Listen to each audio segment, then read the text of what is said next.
Radhe Radhe, happy morning. I am professor Anant Kumar. आज मैं लेके आया हूं आप लोगों के सामने कौन है सबसे योग्य सीएम इन बिहार इलेक्शन 2025। अगले महीना 6 नवंबर 11 नवंबर को बिहार का इलेक्शन होने जा रहा है। उस इलेक्शन में 4 लोगों को सीएम कैंडिडेट के रूप में है ना दिए गए हैं। माना जा रहा है कि ये लोग 4 लोग, जिसमें कि एक नीतीश कुमार जी को हम लोग सब जानते हैं, 20 साल से शासन कर रहे हैं, जबरदस्त शासन कर रहे हैं, है ना। सुशासन बाबू नाम ही उनका है। उसके साथ साथ उनका नाम थोड़ा सा और गड़बड़ नाम भी है ना। उस पर हम बात नहीं करेंगे।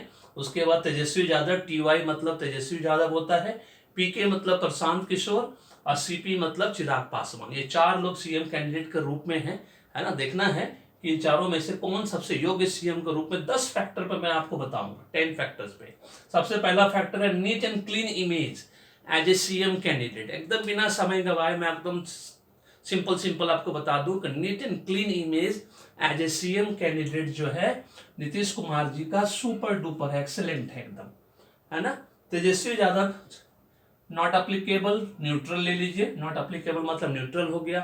प्रशांत किशोर जी अभी पहली बार आए हैं राजनीति में, है ना। स्ट्रेटेजिस्ट, वो किंग मेकर है। उन्होंने 5-6 पार्टी को अपने 10 साल के करियर में लोगों को राजा बनाया है। बट राजा जो बनाता है वो राजा बने कोई जोरी नहीं है। चाणक्य इसका सबसे बड़ा एग्जाम्पल है। उन्होंने एक राजा बनाया हमेशा चंद्रगुप्त को, है ना, लेकिन खुद राजा नहीं बन पाए। ये बात प्रशांत किशोर जी को समझना होगा। चिराग पासवान भी नए हैं, केंद्रीय मंत्री हैं वैसे मोदी जी के गवर्नमेंट में, but as a CM candidate के रूप में ये लोग दोनों तीनों ही नया है। तेजस्वी यादव डिप्टी सीएम रह चुके हैं, अभी तक सीएम के रूप में वो नहीं काम किया है, इसलिए उनके बारे में हम as a neat and clean image अभी सिर्फ नीतीश कुमार जी का है, इसीलिए एक्सीलेंट के रूप में जाएगा। अब दूसरा एक्सपीरियंस एज ए सीएम, वो सिर्फ नीतीश कुमार जी के पास है। Experience as a CM excellent है नीतीश कुमार जी के पास। तेजस्वी यादव के पास न्यूट्रल, पीके मतलब प्रशांत किशोर के पास न्यूट्रल, किसी के पास वो एक्सपीरियंस ही नहीं है क्योंकि लोग सीएम के रूप में कभी काम ही नहीं किए हैं। चिराग पासवान पीके एकदम न्यू है। तेजस्वी यादव डिप्टी सीएम के रूप में काम किया, बहुत खराब इमेज भी है और एक्सपीरियंस भी उनका बिल्कुल नहीं है, बहुत खराब एक्सपीरियंस उनका माना जाता है। उसके बाद एजुकेशन के रूप में नीतीश कुमार कम से कम ग्रेजुएट हैं, एक्सेलेंट है ना। तेजस्वी यादव नौवीं फेल है, कट, है ना, जो कि एक सीएम कैंडिडेट को मिनिमम ग्रेजुएट होना चाहिए मेरे हिसाब से। मिनिमम क्वालिफिकेशन सीएम के पास मिनिमम ग्रेजुएट होना चाहिए, वो नहीं है, कट हो गया। पीके के पास है ना, ये एक्सीलेंट है। और चिराग पासवान के पास भी है, दोनों ही कम से कम ग्रेजुएट है, तो पढ़े लिखे हैं। Corruption charges as a CM candidate, Nitish Kumar ji का इंडिविजुअली एक भी करप्शन चार्जेस नहीं है एज ए सीएम कैंडिडेट। इस बात को ध्यान रखना है, इसीलिए इनका एक्सीलेंट है ये पार्ट। कहीं कोई कट नहीं है, कोई करप्शन चार्ज नहीं है। तेजस्वी का न्यूट्रल है ना। इस as a CM candidate corruption charges नहीं है क्योंकि सीएम वो कभी बने ही नहीं है, इसलिए न्यूट्रल चला गया। ये दोनों पीके और ये भी न्यूट्रल में चले गए, कहीं भी करप्शन चार्जेस के रूप में अभी तक कोई सीएम कैंडिडेट के रूप में नहीं है। उसके बाद scandals and controversies as a CM candidate, जैसा कि आप सब जानते हैं नीतीश कुमार जी के ऊपर 3 घोटाला का आरोप लग चुका है, इसलिए नीतीश कुमार जी को पहला कट मिलेगा कि भाई उनके ऊपर ये आरोप लग चुका है। एज ए सीएम कैंडिडेट के रूप में अगर देखा जाए स्कैंडल्स कंट्रोवर्सीज, तो कहीं भी तेजस्वी यादव है ही नहीं। इनका भी न्यूट्रल, इनका भी न्यूट्रल, इनका भी न्यूट्रल, तीनों में से कोई नहीं है, इसलिए किसी पर भी हम नहीं कह सकते।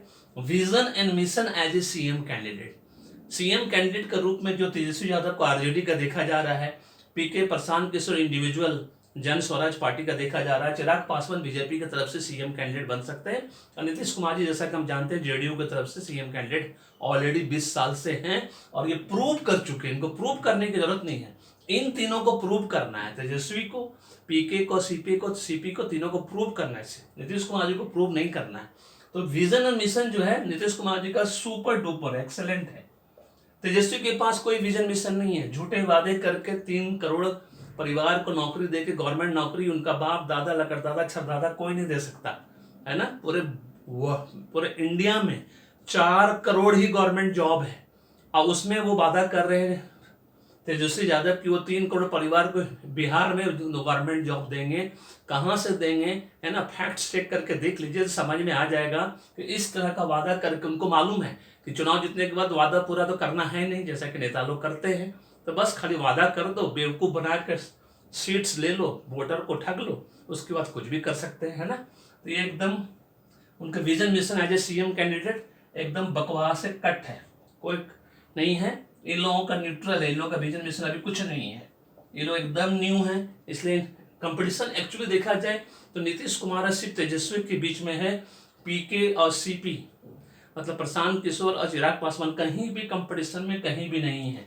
Governance record as a CM Nitish Kumar ji का law and order administration outstanding है।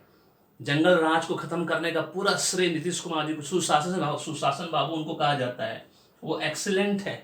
तेजस्वी के पास ऐसा कुछ भी नहीं, कट एकदम जीरो गवर्नेंस है रिकॉर्ड। जब भी इन्होंने नीतीश कुमार के साथ गवर्नमेंट बनाया है हमेशा लूट खसोट की राजनीति की है, इसलिए वो कट लग गया उनका।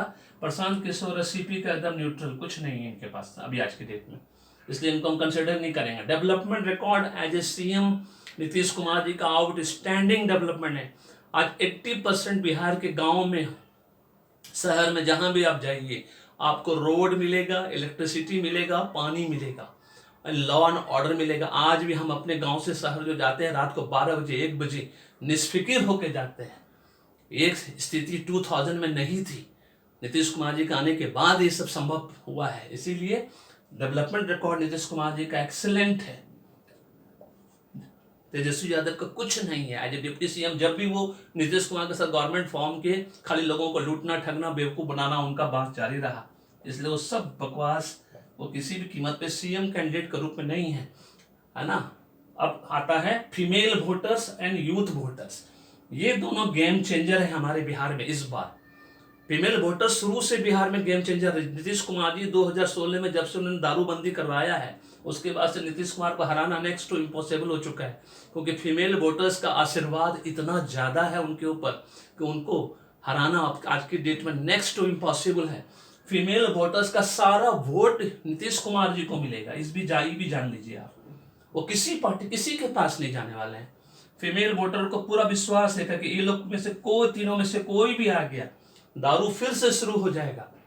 उसके बाद महिलाओं की स्थिति जो आज की डेट में नीतीश कुमार जी के राज में अभी 10 साल से ऑलमोस्ट जो मान सम्मान इज्जत महिलाओं को है, घर में रोटी आता है, जितना भी आता है, जितना भी पैसा उसका हस्बैंड कमाता है या वो खुद कमाती है बिना मारपीट खाए, वो पैसा कम से कम बचता है, अब बच्चों को वो खिला पाती है, वो मान सम्मान जैसे ही इन तीनों में से कोई भी बनेगा वापस फिर से वो शुरू हो जाएगा। इसलिए नीतीश कुमार का फीमेल वोटर्स 15% वोटर्स तो नीतीश कुमार जी का ऐसा फीमेल वोटर है जो कि किसी कीमत पे कहीं भी पलटू नहीं मारेगी, मतलब पलटी नहीं मारेगी। नीतीश कुमार जी का नाम पलटू राम भी है, लेकिन इनकी तरह वो लोग नहीं है, बिल्कुल पलटी नहीं मारती। इसलिए नीतीश कुमार जी को 10 साल से अभी कोई नहीं हरा पा रहा है। 2 बार टर्म से जबरदस्त फीमेल वोटर इनके साथ है। यूथ वोटर्स जो है इस बार जो यंग जनरेशन है वो झांसे में आ गया है तेजस्वी यादव का, तो इस बार यूथ वोटर्स जो है 3 भाग में बटेगा, क्योंकि प्रशांत किशोर भी नया चेहरा उनके लिए, चिराग पासवान भी यंग है, प्रशांत किशोर भी यंग है, ये लोग सब 40-50 के बीच में सबका एज है ऑलमोस्ट, है ना। तेजस्वी यादव भी उसी तरह से है, बट तेजस्वी यादव ने झूठा वादा करके, है ना, यंग वोटर्स को अपनी तरफ खींच लिया है। इसलिए यंग वोटर्स नीतीश कुमार जी को नहीं मिलेगा, ये कट है, बिल्कुल नहीं मिलेगा इस बार, क्योंकि इन्होंने झूठा वादा नहीं कर पाए हैं। झूठा वादा करते तो इनको मिल जाता। मैक्सिमम वोट जाएगा तेजस्वी के पास यंग वोटर्स का, ये एक्सीलेंट रहेगा। उसके बाद पीके के पास और उसके बाद चिराग पासवान जी के पास ये एक्सीलेंट वोटर जाएगा। अब हम तो जोड़ के देखेंगे, है ना, कितना एक्सीलेंट किसके पास है, तो आपको समझ में आ जाएगा कि कौन जीतेगा कौन हारेगा। नीतीश कुमार जी के पास 1 2 3 4 5 6 7 8 एक्सीलेंट। अब कट जो है सिर्फ 1 कट और 2 कट, न्यूट्रल 0 2 कट। अब इनके पास देख लीजिए, है ना, सारे ही न्यूट्रल हैं, एक्सीलेंट सिर्फ 1 है। न्यूट्रल में देखें तो 1 2 3 4 5 न्यूट्रल हो गया। अब कट इनके पास 1 2, ये रहा कट 1 2 3 4 कट हो गया, ठीक है। प्रशांत किशोर के पास मैक्सिमम 2 एक्सेलेंट है इनके पास, और सारे न्यूट्रल है। 2 3 4 5 6 7 8 है ना, कट 0 है। उसी तरह से चिराग पासवान का देख लीजिए, एक्सेलेंट 2 है ना, और न्यूट्रल 2 3 4 5 6 7 8, ये भी इनका भी 8 है और कट 0 है। क्योंकि सीएम कैंडिडेट के रूप में सबसे ज्यादा जो मोस्ट दावेदार कैंडिडेट है वो नीतीश कुमार जी है और तेजस्वी यादव है। कट 0 हो गया है। पीके और सीपी को अभी बिहार में जगह बनाने के लिए जबरदस्त बैकिंग चाहिए। सीपी के पास, चिराग पासवान जी के पास तो बीजेपी है साथ में, लेकिन पीके एकदम एलोन है। लेकिन मुझे लगता है कि पीके भी बीजेपी का ही पार्ट हो सकता है। कोई बड़ी बात नहीं, क्योंकि इन्होंने मोदी जी को 2014 का लोकसभा जिताने में मदद किया था, है ना। पीके की स्ट्रेटेजी की वजह से ही मोदी जी जीते थे। तो हो सकता है कि पीके और चिराग पासवान दोनों मोदी जी का ही अलायंस हो, कोई बड़ी बात नहीं। ओवैसी साहब तो हैं ही ऑलरेडी, जेडीयू भी साथ में, तो जेडीयू प्लस बीजेपी प्लस पीके प्लस सीपी प्लस ओवैसी साहब, ये पांचों लोग जो हैं बीजेपी के साथ हैं, मतलब बीजेपी प्लस जेडीयू अलायंस के साथ है। इसको समझ लीजिए आप लोग। इसीलिए इन लोगों का कंसिडर नहीं करेंगे। यहाँ पे अगर कंसिडर करेंगे तो आप देख लीजिए, कट के बेस पे 8 एक्सीलेंट है नीतीश कुमार जी के पास, इनके पास सिर्फ 1 एक्सीलेंट है। इसी से आपको पता चल जाता है कि बिहार में सबसे योग्य सीएम आज की डेट में इन चारों में से जो है वह है नीतीश कुमार जी बाय डिफॉल्ट, और आगे भी रहेंगे, ताकि उसके उनके जैसा विजन मिशन 80% बिहार में जो है ना उनका किया हुआ काम जो है आज भी लोगों को दिखता है, जो कि किसी चीफ मिनिस्टर ने बिहार में आज तक नहीं किया। जब से बिहार में, है ना, आज़ादी के बाद से स्टार्ट हुआ है, किसी चीफ मिनिस्टर वो काम नहीं किया जो नीतीश कुमार जी ने कर दिखाया है।